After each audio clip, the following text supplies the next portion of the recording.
Hello friends, welcome to kuboos kitchen. இன்றைக்கி வீடியோவில் நம்ம என்ன ரெசிபி பார்க்க போகிறோம்னா கேக் ரெசிபி தான். முட்டை இல்லாமல் ரவா கேக் தான் இன்றைக்கி எப்படி செய்கிறதுன்னு வீடியோவில் பார்க்க போகிறோம். இது சூப்பராக இருக்கும். நீங்கள் இந்த மாதிரி செஞ்சீங்கன்னா கரெக்டான மெஷர்மெண்ட்ஸை ஃபாலோ பண்ணுங்கள். நான் சொல்லியிருக்க மாதிரி இந்த ரெசிபி எப்படி செய்கிறதுன்னு பார்க்குறதுக்கு முன்னாடி இது வரைக்கும் நீங்கள் நம்ம சேனலை சப்ஸ்கிரைப் பண்ணாமல் இருந்தீங்கன்னா மறக்காமல் சேனலை சப்ஸ்கிரைப் பண்ணுங்கள், லைக் பண்ணுங்கள், ஷேர் பண்ணுங்கள், கமெண்ட்ஸ் பண்ணுங்கள், மறக்காமல் பெல் நோட்டிஃபிகேஷனை கிளிக் பண்ணுங்கள். அப்போ தான் நான் அப்லோட் பண்ணுற வீடியோஸ் உங்களுக்கு உடனுக்குடன் சேரும். வாங்க இந்த எக்லெஸ் ரவா கேக் எப்படி செய்கிறதுன்னு பார்க்கலாம். கிச்சனுக்குள்ளே போகலாம். இப்போ நாம இன்றைக்கி நம்ம சிம்பிளாக எப்படி டக்குன்னு செய்யக்கூடிய மாதிரி தான் ரவா கேக் இருக்க போகுது. மிக்சர் ஜார் எடுத்துக்கலாம். மிக்சர் ஜாரில் ஒரு கப்பில் ரவை சேர்த்துக்கலாம். 3/4 கப்பில் சர்க்கரை சேர்த்துக்கலாம். நீங்கள் 1 கப்பு கூட சேர்த்துக்கலாம். உங்களுக்கு சுவைக்கு தகுந்த போல் சர்க்கரை கூடுதலோ கம்மியாகவும் ஆக்கிக்கோங்க. 3/4 கப்பு அளவு போதுமான அளவு தான். வாசத்துக்கு 2 ஏலக்காய் சேர்த்துக்கிறேன். 1 கப்பில் பால் சேர்த்துக்கிறேன். எந்த நீங்கள் மெஷர்மெண்ட் எடுத்துக்கிறீங்களோ அதிலேயே த்ரூ அவுட்டாக நீங்கள் ஃபாலோ பண்ணிக்கோங்க. 1/2 கப்பில் புளிப்பு இல்லாமல் கெட்டி தயிர் சேர்த்துக்கலாம். 1/2 கப்பில் ரீஃபைண்ட் ஆயில் சேர்த்துக்கலாம். வாசம் இருக்கக்கூடாது. இந்த ஆயிலில் நீங்கள் சன்ஃப்ளவர் ஆயில் இந்த மாதிரி சேர்த்துக்கோங்க. சேர்த்துட்டு இதை நல்லா மிக்சர் ஜாரில் அரைச்சி கொண்டு வரணும். கொரன்னு அரைச்சா போதும், ரொம்ப மையாக அரைக்கணும்னு அவசியப்படாது. இப்போ அரைச்சி கொண்டு வந்தாச்சு. இது ஒரு மிக்சிங் பவுலில் ட்ரான்ஸ்ஃபர் பண்ணிக்கலாம். ஸோ எல்லாத்தையும் ட்ரான்ஸ்ஃபர் பண்ணியாச்சு. அடுத்து இதை நம்ம நல்லா ஊற வைக்கணும் ரவா சேர்த்ததுனால. ஸோ ஒரு 15 நிமிஷம் இதை டிஸ்டர்ப் பண்ணாமல் அப்படியே வச்சிடலாம்.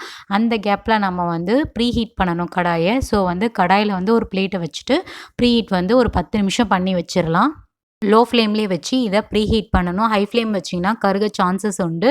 ஸோ லோ ஃப்ளேம்லேயே வச்சு த்ரூ அவுட் அந்த கேக் பேக் பண்ண போகிறோம். அடுத்து கேக் டீன் எடுத்துக்கிறேன். கேக் டீனில் 1 டேபிள் ஸ்பூன் அளவு ரீஃபைண்ட் ஆயிலை சேர்த்துட்டு நல்லா க்ரீஸ் பண்ணி எடுக்கணும். உங்ககிட்ட ஆயில் பிடிக்காதுன்னா நீங்கள் பட்டரும் சேர்த்துக்கலாம், இல்லை நெய்யும் சேர்த்துக்கலாம். உங்களோட விருப்பம் தான்.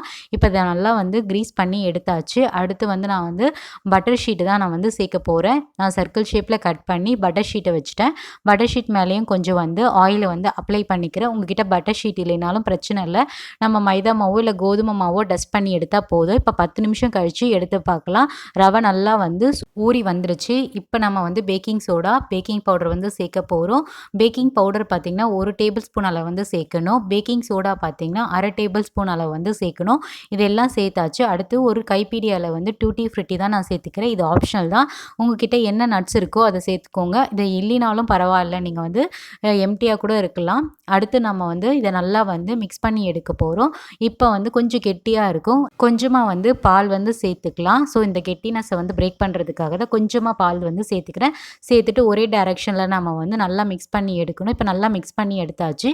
இப்போ கேக் டீனில் இதை ட்ரான்ஸ்ஃபர் பண்ணிடலாம்.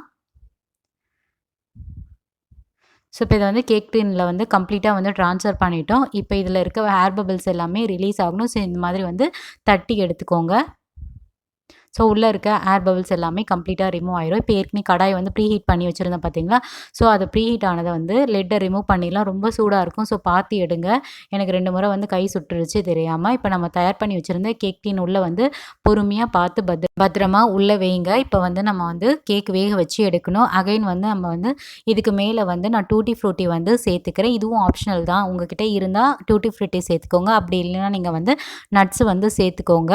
இந்த டைமில் சேர்த்தோம்னா நமக்கு மேலே இருக்கும். அதுக்காக தான். ஸோ உள்ளே போகாது. இப்போ டூட்டி ஃப்ரூட்டியை சேர்த்தாச்சு. இப்போ நம்ம லிட்டை போட்டு க்ளோஸ் பண்ணி வேக வச்சு எடுக்கணும். ஸோ கம்ப்ளீட்டாக லோ ஃப்ளேமில் வச்சு தான் இந்த கேக் பேக் பண்ணி எடுக்க போகிறோம். நீங்கள் ஹை ஃப்ளேமில் வச்சிங்கன்னா கண்டிப்பாக தீஞ்சு கருகி போயிடும். ஸோ கம்ப்ளீட்டாக லோ ஃப்ளேமில் தான் வச்சு 45 நிமிஷம் வேக வச்சு எடுக்க போகிறோம். இப்போ பார்த்திங்கன்னா நல்லா வெந்து வந்துருச்சு. இப்போ இதை பொறுமையாக லிட்டை எடுத்து வைப்போம். இப்போ பார்க்க சொல்லியே தெரியுது நல்லா வெந்துருச்சு நம்ம எக்லெஸ் ரவா கேக். பார்த்திங்கன்னா இப்போ நம்ம ஒரு நைஃப் வச்சு செக் பண்ணி பார்க்கலாம். இப்போ நைஃப் வச்சு உள்ளே குத்தி பார்த்திங்கன்னா உங்களுக்கு ஒட்டாமல் வரணும். ஒட்டாமல் வந்துருச்சுன்னா கேக் நல்லா வெந்துருச்சுன்னு அர்த்தம். இந்த டைம் கரெக்டாக இருக்குது. இப்போ கேஸ் ஸ்டவ் ஆஃப் பண்ணிடலாம். இதை எடுத்து நம்ம வெளியில் வச்சிடலாம். இது கம்ப்ளீட்டாக ஆறட்டும். ஆறின பிறகு சைடில் நம்ம இந்த மாதிரி எடுத்து விட்டுக்கலாம். அப்போ தான் டீமோல்ட் பண்ணுறதுக்கு நமக்கு ஈஸியாக இருக்கும். ஸோ இப்போ இதை டீமோல்ட் பண்ணணும். ஒரு பிளேட் எடுத்துட்டேன். பிளேட்டில் இதை திருப்பி போட்டுட்டு இந்த மாதிரி டேப் பண்ணி எடுங்க. டேப் பண்ணி எடுத்திங்கன்னா ஸ்மூத்தாக வந்துடும். ஸோ நம்ம பட்டர் ஷீட் போட்டிருந்தோம் பார்த்திங்களா, அதை ரிமூவ் பண்ணிடலாம். ஸோ கம்ப்ளீட்டாக நம்ம பட்டர் ஷீட்டை ரிமூவ் பண்ணிவிட்டு இப்போ இதை திருப்பி போட்டுக்கலாம் கேக்கை.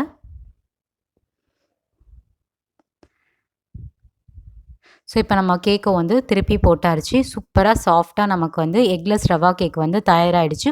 உங்களுக்கு எந்த ஷேப் விருப்பமோ அந்த ஷேப்பில் நீங்கள் வந்து கட் பண்ணி சர்வ் பண்ணிங்கன்னா சூப்பராக இருக்குன்னு சொல்லுவாங்க. ரொம்ப சாஃப்டாக நமக்கு எக்லெஸ் ரவா கேக் வந்து தயாராகிடுச்சு. கட்டாயம் வீட்டில் வந்து குழந்தைங்களுக்கு இந்த சம்மர் சீசனில் செஞ்சு கொடுங்க. ஹாலிடேஸும் இருக்குது. ஸோ வந்து விரும்பி சாப்பிடுவாங்க.